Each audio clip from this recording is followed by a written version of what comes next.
in the training division, he managed medical and eventually all the technical rescue training programs. In 2001, Ray transitions from that division into emergency management. Ray now works as Director of Emergency Planning for the City of Saskatoon. On a personal note, he has been happily married for 32 years. He has 2 children and 2 grandchildren. We're excited and honored to have our speaker here with us today. And now I'd like to turn it over to our presenter, Ray. Ray, you may begin. Thank you very much, Michael. It's a pleasure for me to speak with everyone today. Let me see if I can grab this. I'm going to change presenters here. I think, did I get it? Yeah. Excellent, thank you. All right, so before we really get going into the nuts and bolts of how Saskatoon's using Everbridge, Michael and I felt it was important that you know who we are. So you can see from the slide there that we're pretty small in the population in terms of Canada. We're 3% of the national population, although our community has been experiencing some pretty exciting financial growth since 2007, 2008. We expect to continue that trend for the next 10, 15 years or so for sure. We're hoping to see a population of about 300,000. So we do have some good things happening locally in Saskatoon and certainly in Saskatchewan. Our demographics, we're a university town, but obviously, based on where we are, we're agriculturally based. We do also have a growing research and tech sector in the city. So we're a pretty fun place to be. But with us being so small, the chance of us having emergencies are pretty limited. I like to always joke that we're the safest place other than Greenland, and if you can kind of make out that little Wikipedia little window there, you can kind of see that I pulled up the disaster statistics from Greenland, and they've only really had 2 exposures. One of them was in during World War II when they had some Allied plane that couldn't make it across to Europe and had to make an emergency landing in the snow. And the other one was an earthquake that happened locally that didn't actually cause any damage to any of the communities. So they are pretty safe, but I think that we got them beat. We've never really declared a local emergency, and so that altogether kind of makes me kind of the loneliest guy in town. However, we do have risks. So even though we don't have much that's happened in terms of declaring emergencies, we find a mass notification tool to be one of the backbones of our business, even though we've never used it in terms of public safety. So we do have risks. That is not to say that we don't ever expect to not have a disaster. I think every organization needs to do emergency planning. I can't forego my emergency planning hat. I've got to do a bit of a sales pitch that even though you feel safe, you still need to have an emergency plan.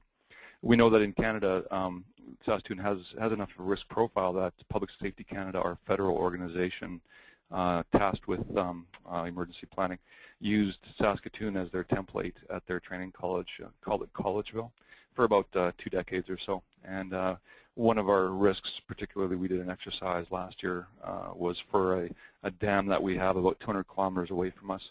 And if that dam were to release, just as an example of one of our risks, we'd have about 16 hours before our downtown core and our west side residential area would be under about 60 feet of water. So we need to, we need to be able to have a mass notification system that we can use day to day, but we also need something that's going to be able to allow us to kind of get a lot of messages out in a short period of time. So how do we do that? Well, first of all, we recognize that we have some vulnerabilities, even though we don't have demonstrated disasters. We do have these low impact, high probability events that occur on a regular basis, and one in particularly really got our attention. In 2007, I laugh at this slide because I prepared this on Saturday, and then yesterday with all the blizzard activity on the East Coast, this kind of looks a little anemic. But in 2007, we did have a rather substantial blizzard, and in that blizzard, what we ended up having was about 8 or 10 hours worth of snowfall and extreme wind that caused people to be stranded on our ring road or our high-speed kind of our parkway. All around the city and in shopping malls and that sort of thing. So we did have a rather substantial event, and what we recognized, based part of our ability to notify, but also part of our ability with how our emergency plan was put together, is that we really had only a plan that was only able to either be turned on or turned off. And so in an event that was slow-moving like a storm, and when you don't have enough information, you don't have the full picture, you don't have situational awareness, it's difficult to really kind of get yourself oriented to respond to that sort of threat. So that 2007 kind of slow-moving emergency really showed our vulnerability. We weren't able to agilely respond, and even if we had a plan, we didn't have the infrastructure, we didn't have the communication system to allow us to do that. So that was kind of one of the things that we recognized the need to kind of move ahead with, both of plan revision, but also in terms of looking at some mass notification tools. Everbridge isn't our first tool that we've used. We've used a different offering in the past, and we've moved to Everbridge, and it seems to be doing the job for us right now. So prior to Everbridge, prior to that other piece of software that we were using, really our emergency plan activation, our public notification was built on this slide. Essentially, there's me, and the first 3 pages of our emergency plan consisted of 120 personnel names, 22 different organizations, and then backup organizations for each. Even if I could, during a low probability, high impact event, or a high probability, low impact event, even if I had the time as a single person shop at that point, that was just me and the organization, it would have been very, very difficult for me to call 120 people and actually give them meaningful information. By the time I get to the 90th person, the situation could significantly be changed, and I'd have to go back and kind of cover old ground. So our ability to activate from a community level was really limited to one person making phone calls and then having that kind of spread out by word of mouth. One of the spin-offs of that is that even if you do have good saturation with trying to make those calls, even if you do get into the organization, what you end up having, because there's not this common planning ground, I'm not talking about an emergency where everyone's sitting in your emergency operations center. I'm talking about these virtual type of EOCs that we're all becoming familiar with, where we're all spread out across our organization or across our community. When you have this type of communication in our experience, what you end up with is you end up with a higher propensity for silos. And so even if you are getting the message out, because you're not able to share information on a common platform, say with these really cool little teleconference bridges that Everbridge, for instance, gives, what you end up with is this patchwork of silos, and it becomes difficult to coordinate. So that's where we were before we got our contract with Everbridge signed. We signed that contract because we recognized that we have 2 particular stakeholder groups that we need to be able to communicate quickly. That little telephone, or that little tin cans on the string metaphor, that refers to our key team members. We need to be able to notify key team members in a very efficient way. We need to be able to make sure that situational awareness was easily passed on, and that people did feel that they had the most up-to-date and accurate information. We're able to kind of collaborate with their various different organizations, not just with internally but externally. And we needed to be able to somehow kind of create this this easy-to-use coordination system. And now there's all kinds of coordination systems out there. There's incident command, or some folks are still using emergency management system. Whatever information or incident management system you're using, the coordination piece of that particular tool needs to have some type of technological background and some type of technological infrastructure, I should say. So for us, not having something like a mass notification tool made our coordination very difficult, regardless of what type of incident management tool we were using. Then the other stakeholder group that we were looking at was the external stakeholder group, and you can see there's a bit of a polygon that's that's drawn. That little orange square is actually one of the Everbridge polygons that you can manually draw, or you can upload in a different way. I'll go through that shortly. But that polygon reflects in that particular screenshot the type of, and within that polygon, those little blue dots. Within that particular polygon, those are the folks that would get that notification, be it an evacuation or a shelter in place or something else. So without being able to have some type of technological infrastructure, having targeted mass notification was pretty much impossible. We can certainly do the door banging, and we can certainly use our resources for that, but that obviously comes at an expense of maybe some other activity. Maybe we don't have the same ability to, if we're doing door-to-door notifications, we don't have the same ability to put up a perimeter or do some of the other tactical jobs that we have to do. Let me just pop back a second and look at that little the little icon of a telephone there. You really can't see it too well, so I'm just going to use my highlighter here if I can. What you see here is you'll see a representation that this particular line. What you see there is that's a message template within the Everbridge system, and what you do there is you pre-identify all of your constituents that you want. So maybe I want just a light and power and a police and a fire activation. So those lines, all those little kind of that little database-looking thing, those are all pre-determined groups where you have the skill sets you want, you have the organizations you want, and you have the methods of sending the message out, all pre-saved. So if you want this just to be data or data and voice or just voice or however you want to send it, you've got the ability to have this all pre-saved. These are all pre-saved messages for us, and we just go through the menu and we pick the ones that we want for the situation that we have. So our notification is internal and external, and we need infrastructure. We need technological infrastructure that helps us do that business. So when it comes to the infrastructure, why did we choose Everbridge? As I mentioned, we did have a previous vendor that we worked with, but it didn't have the same capacity, so we ended up moving on. When we were looking at moving to a different provider, why did we choose Everbridge?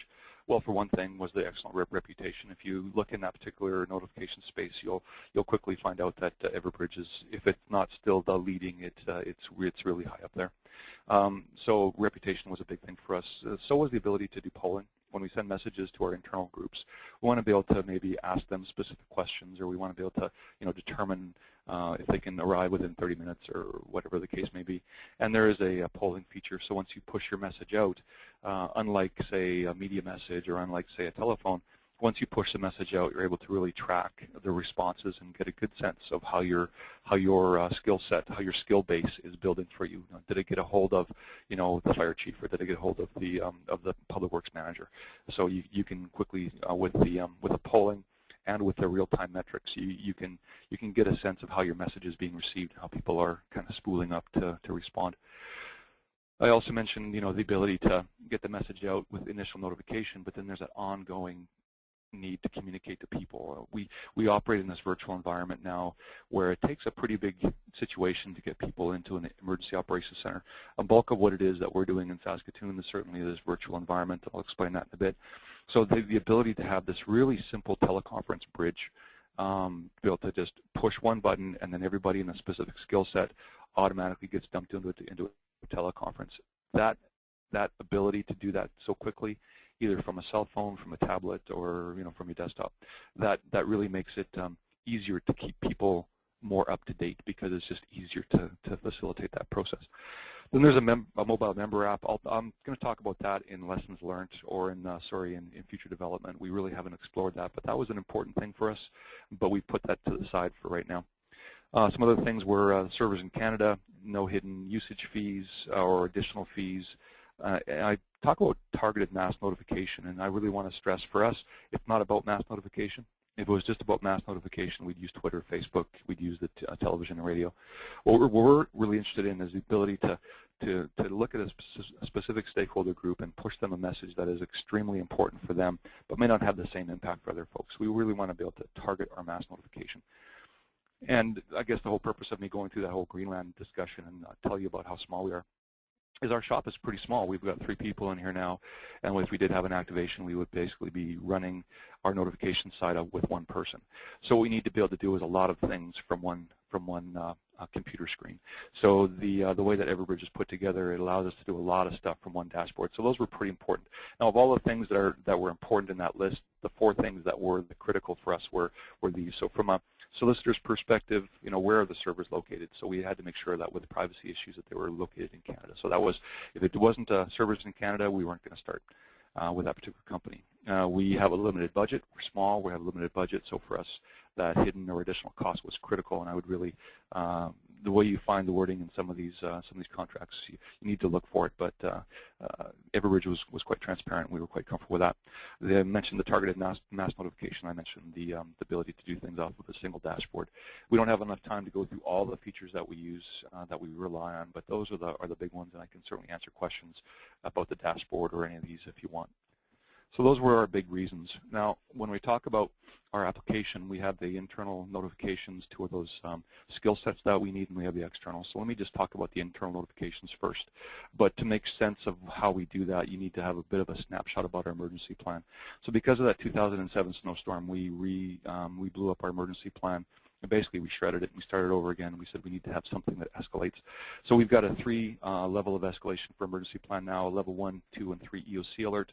Level 3 is pretty simple. That's where it's the situation's clear enough and it's bad enough that we need to have the important people sitting in the emergency operations center. The level 1 and 2, those are the escalation pieces that we didn't have before. Level 1 is basically just a heads up. Something's happened to one of our organizations, and what we're doing is we're lobbing that particular situation to our other organizations. So, for instance, if there's a standoff at one of the high schools, we would get that notification from our school board or from the police, depending on which came first. We would use that as a level 1 EOC alert, and we would push that to the other folks in the corporation because there might be some need to know about that. Maybe it's some utility work in the area where there's going to be a standoff. Maybe there's going to be some fire inspections being done in that area. Maybe there's going to be an event that's going to be planned for that area. By sending out this level 1 EOC alert for something that doesn't seem to have reach into other organizations, if we get a real good, give ourselves a chance to kind of preempt some of those kind of routine problems that can really make a response difficult. Our level 2 EOC alerts, that's our virtual environment where we've actually identified the problem, and now we've identified that that particular problem needs to have an operational period associated with it. So we look at the lead organization that's having the biggest challenge. We say, what's your operational time period? What do you feel comfortable with? 6 hours, 12 hours? And then we just create this this reporting period with that EOC alert with that operational period. So and we use Everbridge quite heavily for level 1s and level 2s, and I'll talk about that shortly. But when we're talking about the emergency plan, who all kind of bails into this emergency plan? Well, that first bullet point you see there, that's our alert system I just described. But we also use it for our cold weather, our homeless cold weather safety strategy. So when there's a temperature of a certain level, we have our United Way and our Salvation Army and our Red Cross. They have access to our EOC alert system. They have access to Notify Now, Everbridge. So those folks have access to Everbridge, and they request that we push a level 1 EOC alert, and then we start that level 2 EOC alert process. Saskatoon Public Schools, we've got them as partners now. So what they're doing is they're operating almost independently from us, but using our particular system, so they're partners with us. But if there is a bomb threat, or if there's something going on at a school, they push messages to their families, to their principals, to their staff to give them the information. We get that as well because because they're pushing messages to us through the system. So from an EMO perspective, we get it from the schools. City Parks. Saskatoon City Parks decided to go that way. We've downsized some of our budgets, and so two-way radios became a bit expensive for us, and we really rely on the smartphone technology. But because of that, there was no real way to, in a severe summer storm that's, maybe a warning and not a watch, or maybe a watch but it hasn't hit. We needed to be able to do a quick staff check on where these seasonal workers were located. So what they're using is they're using Notify Now. They're using Everbridge. And we branded Everbridge as Notify Now, which is why I keep popping back and forth. But I'll talk about our branding strategy later. We use Everbridge for the parks folks to kind of do staff checks on where their seasonal workers are. Our water quality response team, that's an internal response, and so we have folks from public health, from the Watershed Authority, from our various engineers and experts involved with the water quality issues, our communicators. They're part of the water quality response team, and so we use Everbridge to be able to notify them that there's something going on at the water treatment plant or in our distribution system. Something that's brand new is, not as a result of the Ottawa shootings or as a result of this high interest in public security threats, but we've been working with our City Hall folks to kind of implement the Alerts program. Now, I'm not an expert on this, and so there are questions on Alerts. I would ask Michael to answer those at the very end, but essentially what Alerts will give us at City Hall is the ability to push, a suspicious person or a security threat to all of the different computers that are actually turned on within City Hall with the instructions on what to do. Suspicious person seen on the 3rd floor, please activate Plan X. So that's a nice silent way to get everyone's attention. They can't get back to working in their databases or in their Word files until they actually clear the Alerts screen. That Alerts capacity is enabled through the Everbridge system. So whoever is pushing the Everbridge notifications for City Hall will simply have that Alerts as part of their notification templates. We're partnering up with Saskatoon Health Region. They've approached us, and they said they want to come on board. We're just doing some final contract work with solicitors and them to make sure that we're all happy with what that sounds like. And that's going to be for their internal notifications as well.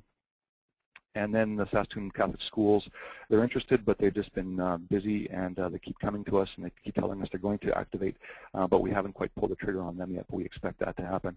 We also have one more, I would call it a business or a business process within the city, a rather large one. They haven't signed on yet, but they told us that they want to be up and running by January, so we have some work to do there. So our list is growing. So who we use for internal notifications, it's a really fantastic list, and I would suggest that part of our success in the community with these different organizations is because we are such a small community that we know each other and that we work very well together. So yeah, we're pretty excited about the uptake internally for the program. Now, when it comes to external with mass notifications, you can see kind of blanked out there the other organizations that we're partnering up with to do targeted mass notifications. But I wanted to specify a couple. So in terms of emergency messages, if we had a hazmat call where there was a worst case scenario, you can kind of see a little bit of a plume down there in the screenshot on the laptop. The hazmat team arrives on scene. They use their software that they would normally use to generate their plume model. That software that they're using actually allows them to send me or send our EMO team a KML file of that particular plume. Now, that's just a really ugly plume that you get from the basic software, but the more expensive version of that particular software allows us to actually get a scientific plume. So it'd be much smaller than that, but it still gets that plume as a KML file. So once I get that KML file, and that illustration you see there is kind of really wild, really a bad case scenario, but it would be much less than that. Once we get that KML file, we upload that to Everbridge, and then we can start to target messages just to folks who would be affected by that particular chemical plume. So the ability to upload KML files for emergency messages, life safety messages for shelter in place or evacuation or whatnot become really easy, if you will, with the system like Everbridge. This particular targeted mass notification screen, and I apologize for it being so small, I should have thought about this, but what we would do is we would simply drop down, let me change my pen here, that didn't show up. We would drop down this particular menu right here. Hopefully you can see it, yes you can. Drop down that menu, and then this particular box opens up, and when this box opens up, when that box opens up, then there are little subfolders. We've created those subfolders for our particular need. So I've just kind of blanked out that subfolder. Within that subfolder, what our light and power folks have done is uploaded KML files for their different feeder systems. So when there's a specific feeder system that's out and causing a power disruption or a power problem, and here you can kind of see this kind of orange polygon. It'll appear as soon as I release my mouse. This orange polygon right here, and this little guy right here represents one feeder system. So we found it more useful for us to upload all the different KML files, name them so that they make sense to the engineers that are actually pushing the button.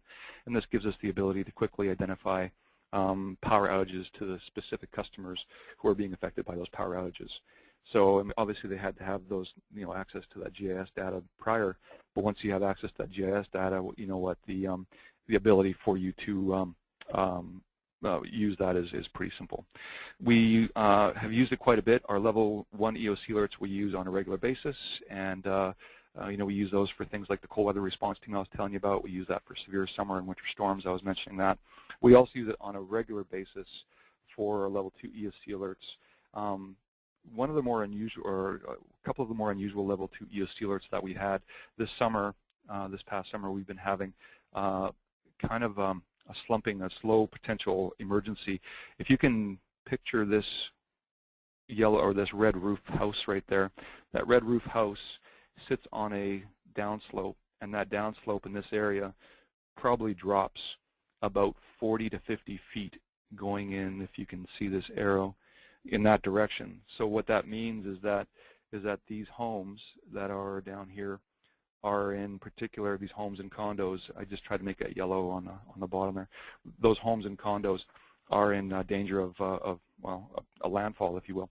So what we've done is we've actually taken all those folks who live in these areas, and we've put them into our Notify or our Everbridge database, all these folks here. And so if we do have to get them to evacuate because of a sudden ground shift, or once they've evacuated, if we want to update them, we don't anticipate that these folks are going to stay in Saskatoon. They'll go visit relatives in Calgary while their homes are kind of being reassembled. So we have the ability to quickly notify people that what the condition of their local area is once we've evacuated them. So that's a pretty strong feature for us.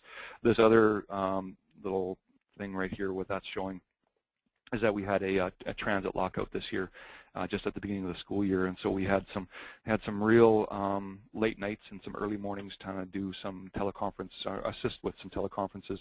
EMO didn't play a large role in this particular response. We didn't play a role at all, actually. This was a labor management issue, but they saw the value of the Notify Now tool, and they asked us if they could use our Notify Now tool to kind of keep all of our stakeholders and the internal skilled people, the city manager and that sort of thing, keep all those folks kind of up to date. So we use that as a kind of a low impact level 2 EOC alert. So what have we learned from this? What we learned is that the ability to activate, the ability to use this infrastructure really makes us more effective as a team. So the quick groups, the quick ability to identify geographical areas, that sort of thing, just makes us more effective as a team. Our situational awareness is becoming more effective because it's easier now to communicate. We can communicate more often without too much hassle. We're really becoming better at being situationally aware of what's going on. That situational awareness allows our decision makers to kind of benefit. So the old 80-20 rule is kind of overused, but certainly the thinking and decision making is if the decision maker doesn't have 80% of the information, they're going to be kind of hesitant to pull the trigger on something. So just the ability to kind of quickly gather teams around, quickly bring everybody in, and share information in the virtual environment makes that decision maker much more comfortable and make decisions much faster. And then again, being able to enhance our communication strategy, being able to enhance our actual communications, increases inter-organizational cooperation and inter-organizational coordination. These are things that we have learned probably the hard way, but these are definitely, I don't think these are unique to us, to Saskatoon. So what are some best practices? Well, we definitely recommend that you engage solicitors early. We did, but you know what, it wasn't foresight on our part. Once people heard that we were kind of going down this road, solicitors really gave us a lot of advice on, privacy issues and that sort of thing. So I think you need to really consider that if you haven't already. Engage IT early. The more you can keep your IT folks at the front of this and feeling engaged, the more support you're going to get as you go on. One of the IT stakeholders that I think we did a pretty good job with was our local telco. So our SaskTel folks, they appreciated the fact that we let them know before we pushed our first community test, and we had some really good, meaningful dialogue with them before we actually tested Everbridge on the community.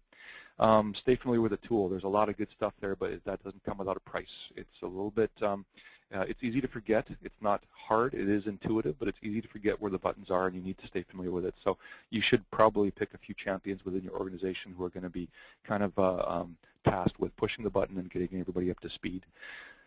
We'd also suggest that you set up for your area targeted mass notification user group, because you've got the ability now to push messages to so many people, thousands of people.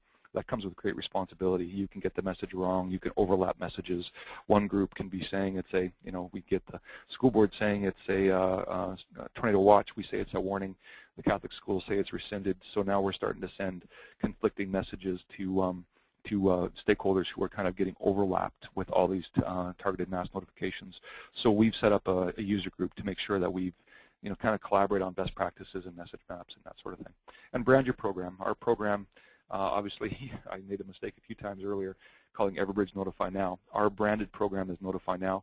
We spent about $20-some thousand to get our brand, and we're quite happy we did, because the ability for us to do that is really, I don't know, it just enables so much more for us in terms of going out and not advocating a certain company, but really being able to talk about the features of a program.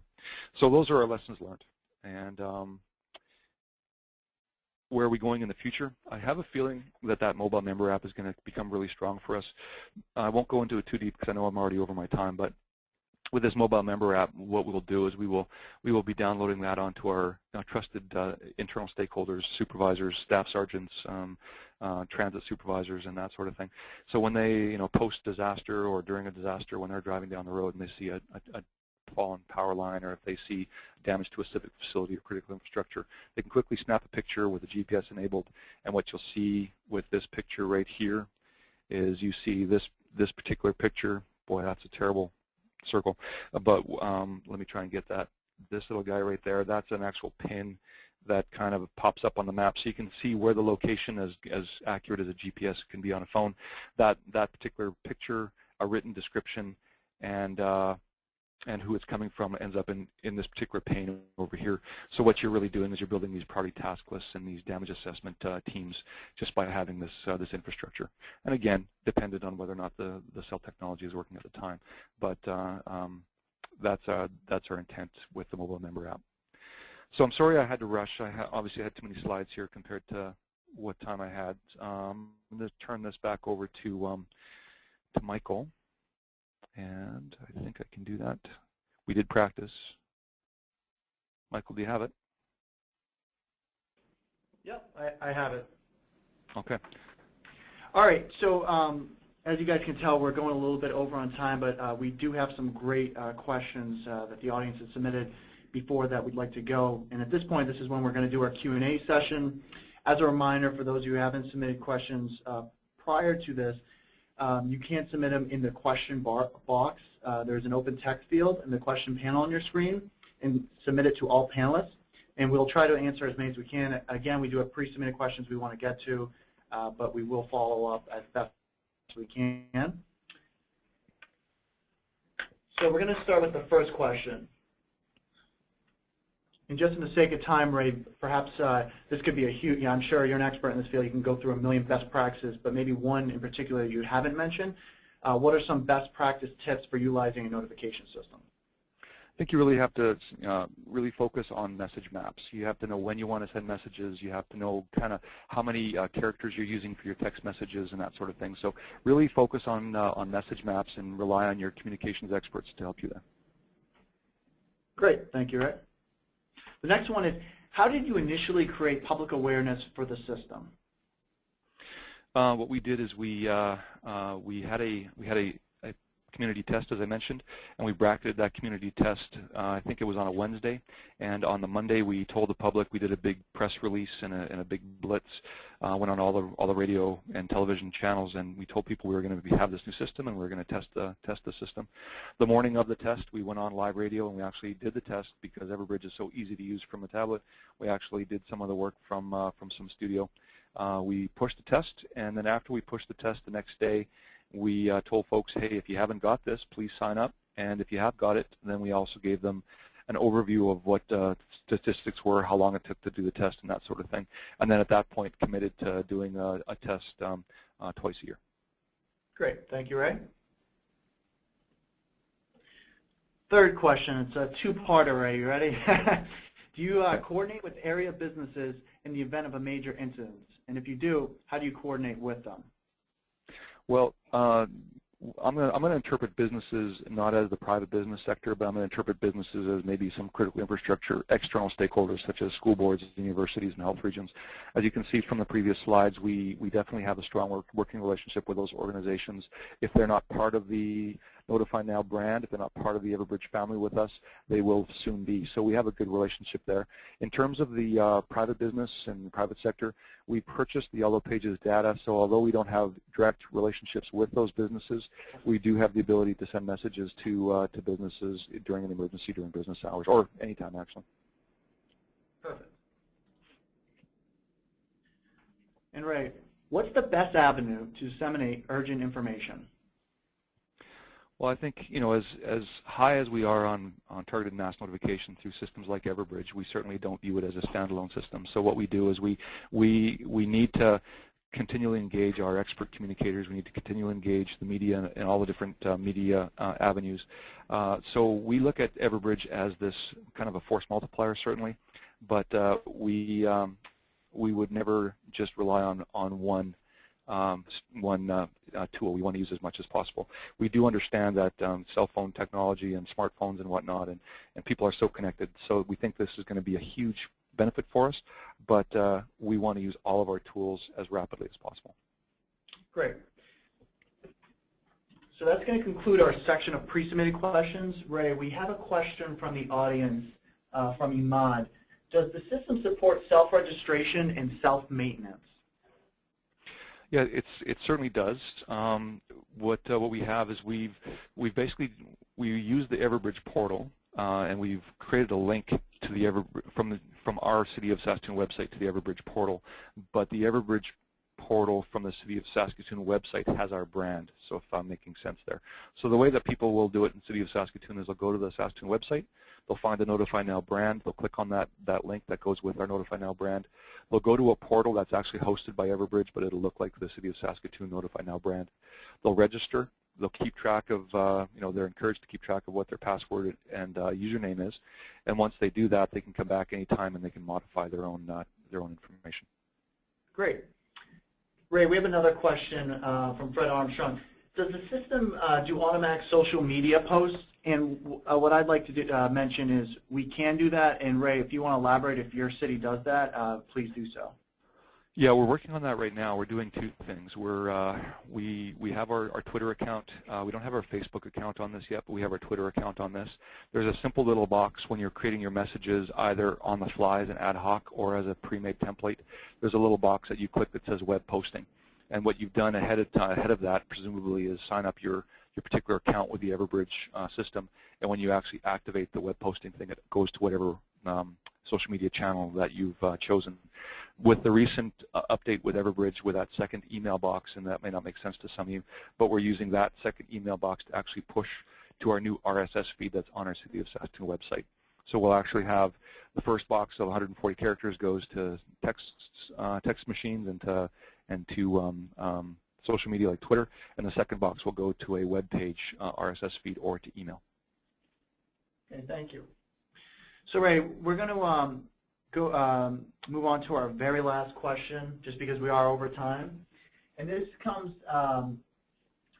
from Kathy. How difficult is it for you to keep distribution lists up to date, and how are you able to do that? Well, with distribution lists, that's if we're not talking about the mass notifications, because mass notifications, we've purchased the White Pages database, and we purchased the Yellow Pages database, and we encourage people to opt in and change their stuff. So we don't manage the opt-in, the personal data, other than just by uploading brand new White Pages data. Internally, what we do is when we do our we use our level 1 EOS Alerts on a regular basis.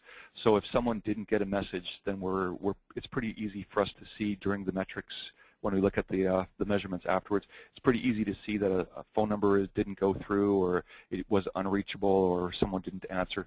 So just because we're using it so often, we can kind of keep track of what number isn't actually working, or who's no longer responding to these. So for us, we kind of keep it up to date because we use it often. Great. All right, thank you, Ray.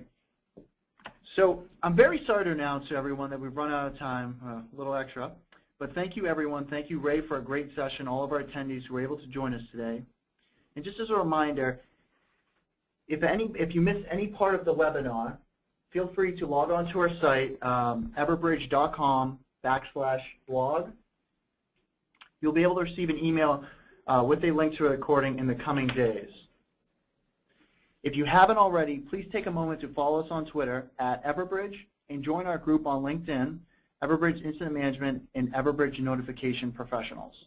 For those of you interested in requesting a demo of the new Everbridge system, please visit everbridge.com/request-demo. Thank you all again for your participation in today's webinar, Expert Insights, Incident Communication Discussion with Saskatoon. We hope to see you all online again soon. Have a great and wonderful day.